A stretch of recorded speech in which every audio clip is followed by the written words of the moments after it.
अस्सलामुअलैकुम, आप देख रहे हैं होराइज़न न्यूज़ HD। खबर शामिल करते हैं लाहौर से। शहर में स्मोक के तदराक के लिए वासा लाहौर की साइकिलिंग जारी। वासा लाहौर के मुलाजमीन हस्बे रिवायत इस हफ्ते भी साइकिल पर दफ्तर पहुंचे। MD वासा सैयद ज़ाहद अजीज की जानब से उठाए गए इक़दाम के पेश नज़र तमाम अमला और अफसरान हफ्ते में एक दिन साइकिलों पर दफ्तर आएंगे। वासा हेड ऑफिस गुलबर्ग का अमला DMD ऑपरेशन गुफरान अहमद की क़यादत में काफिले की शक्ल में वासा हेड ऑफिस गुलबर्ग पहुंचा।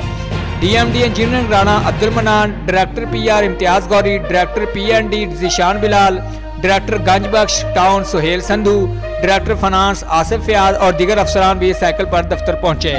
Report Faheem Sarwar Kamboh, chairman Horizon News HD।